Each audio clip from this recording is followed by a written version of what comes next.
श्री राधा कृष्णाय नमो नमः। सर्वप्रथम मैं भगवान श्री राधा गोविंद के चरण कमलों की वंदना करता हूँ। आप सभी भक्तजनों को भी सादर नमस्कार करता हूँ। स्वामी श्री जयदेव गोस्वामी जी द्वारा रचित ग्रंथ श्री गीत गोविंदम से अब तक हम 11 भागों के श्लोकों के भावार्थ का श्रवण कर चुके हैं। इसे आगे बढ़ाते हुए आज हम 12वें और आखिरी अध्याय के श्लोकों के भावार्थ का श्रवण करने वाले हैं, जो इस प्रकार से है। सखियों के लता कुंज के बाहर चले जाने पर अत्यंत लज्जा के कारण और कामदेव के वशीभूत होने से मुस्कुराहट से युक्त अधरोष्ट वाली तथा रति क्रीड़ा के लिए सानुराग और नव पल्लव एवं कुसुमों द्वारा रचित सैया को बार बार अवलोकन करने वाली राधा को देखकर श्री कृष्ण ने कहा, हे कामिनी, कोमल कोमल पत्तों से बनी सेज के ऊपर अपने चरण कमलों को रखिए और आपके पद पल्लव के शत्रु ये शैया के पल्लव क्षण मात्र आपके पद पल्लवों द्वारा प्राप्त पराभव का अनुभव करे। हे प्रिय, मुहूर्त मात्र के लिए नारायण के अनुकूल हो जाइए। हे प्रिय, आप बहुत दूर से आई हैं, इसलिए मैं अपने हाथों से आपके चरणों को दबाता हूँ। कृपया मेरी ही तरह इन नुपुरों का भी आदर कीजिए, इनको शैया पर उतार दीजिए। हे राधा, आप अपने मुख के समान स्थित चंद्र से निकले अमृततुल्य अनुकूल वचन कहिए। मैं विरह के हटाए जाने की तरह आपके कुंचों पर से वस्त्र को हटाता हूँ। हे राधे, प्रिय के आलिंगन के लिए सानंद तथा रोमांचित और अन्यों को दुर्लभ कलश के सदृश इन स्तनों को मेरे वक्षस्थल पर रखकर मेरी काम पीड़ा हरिए। हे भामिनी, तुम्हारे में आसक्त विलास हित विरह रूप अग्नि से झुलसे शरीर वाले मरे हुए की तरह इस सेवक को अपने अधर रूपी अमृत का पान कराकर जीवित करो। हे चंद्रानने, अपने कंठ के ध्वनि के समान करधनी के मणियों को बजाइए तथा कोयल के ध्वनि से व्यथित मेरे कानों के दुख को शांत करिए। हे सुंदरी, सर्वथा व्यर्थ के क्रोध से उत्तेजित मुझे देखने के लिए आपके ये नेत्र इस समय लज्जायुक्त हो बंद हो रहे हैं, इसलिए विश्राम कीजिए, रति खेत को छोड़ दीजिए। पद पद में श्री कृष्ण के आनंद का वर्णन करने वाले जयदेव कवि द्वारा रचित यह गीत रसिक जनों के सुंदर श्रृंगार रस के आनंद को उत्पन्न करो। उन श्री कृष्ण तथा उनकी परम प्यारी राधा की रति क्रीड़ा जब आरंभ हुई, उस समय प्रगाढ़ आलिंगन करते हुए रोमांच का होना विघ्न मालूम होता था। क्रीड़ा के अभिप्राय से देखने के समय पलक गिरना भी विघ्नभूत लगता था। अधरामृत पान करते हुए केली कथा भी कष्टदायिका प्रतीत होती थी। काम कलापूर्ण समर में उत्पन्न आनंद भी उस समय सुरत रूपी समर में विघ्न सा ही लगता था। राधिका के हाथों से बंधे स्तनों के भार से दबे, नखों से क्षत किए गए, दंत क्षत किए अधर वाले, कटी से ताड़ित केशों को हाथों से पकड़कर नमाए, अधरों के मधुपान से मोहित श्री कृष्ण लोकोत्तर आनंद को प्राप्त हुए। इसी कारण से कामदेव की गति को कुटिल कहा गया है। सुरत क्रीड़ा रूपी संग्राम के आरंभ हो जाने पर राधिका ने साहस से पति पर विजय प्राप्त करने के लिए कुछ समय तक श्री कृष्ण के वक्षस्थल पर संभ्रम पूर्वक विपरीत रति प्रारंभ की। उस समय उनकी जंघें स्तब्ध हो गई, बाहें शिथिल हो गई, हृदय धड़कने लगी, परमानंद के समय आंखें ढपने लगी। ठीक ही है, स्त्रियों में पौरुष कहाँ से आ सकता है।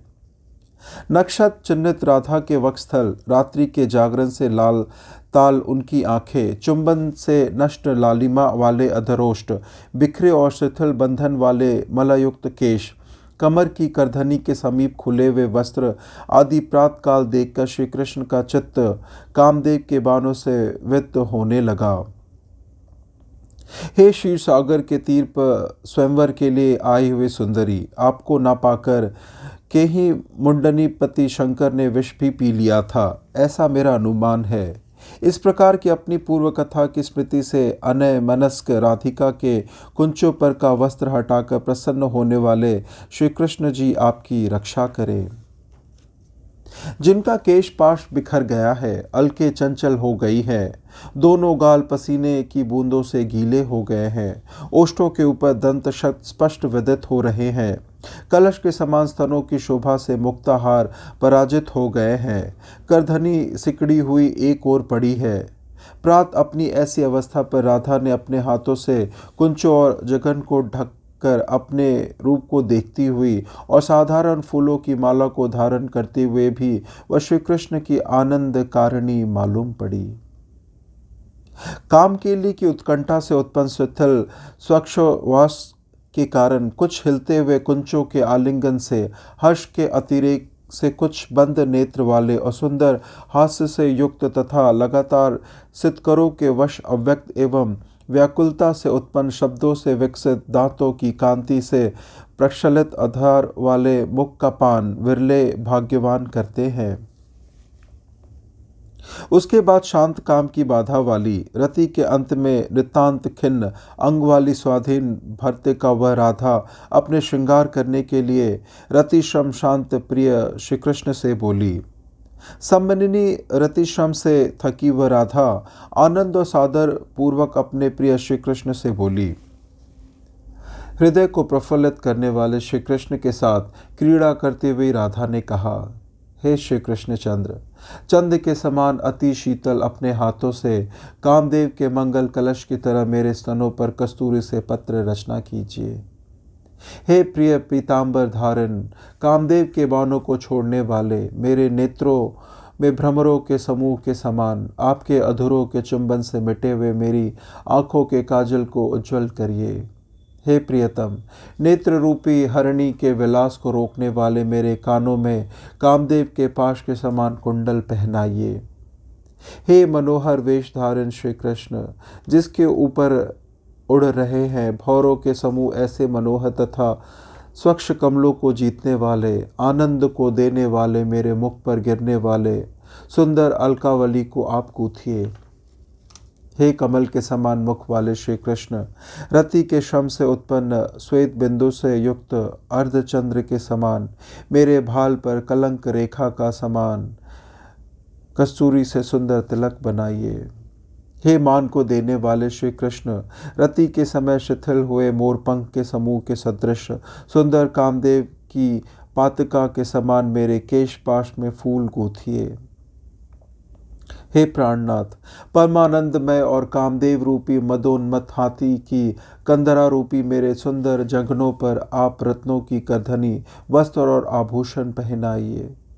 हे भगवत भक्तों भगवान श्री कृष्ण के ध्यान रूपी अमृत से कलयुग की पाप के नाशक कल्याणप्रद और अलंकार के समान मनोहर जयदेव कवि द्वारा रचित इस गीत की और अपने अंतकरणों को लगाइए।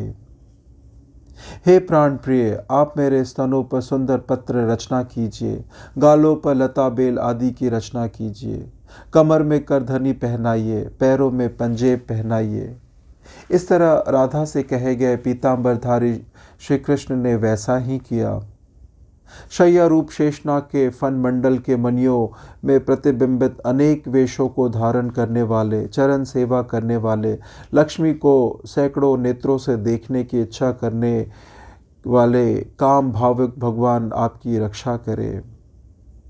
गान विद्या में जो चतुरता है श्री कृष्णचंद्र जी का जो ध्यान है तथा श्रृंगार रस के वास्तविक स्वरूप की रचना वाले काव्यों में जो भगवत लीला का वर्णन है उन सबको श्री कृष्ण में एकाग्र चित्र रखने वाले पंडित जयदेव कवि कृत गीत गोविंद से सीखे। जयदेव कवि अपने काव्य की प्रशंसा में कहते हैं, इस लोक में जब तक यह श्रृंगार रस प्रधान काव्य स्थित है तब तक हे माध्यविक मेरी चिंता व्यर्थ है। अर्थात श्रृंगार रस के काव्य की मधुरिमा के सामने तेरी मिठास फीकी है। हे शक्कर तुम इसकी तुलना में कठिन हो। हे दाक्षरेय तुम्हें इसके सामने कौन देखेगा।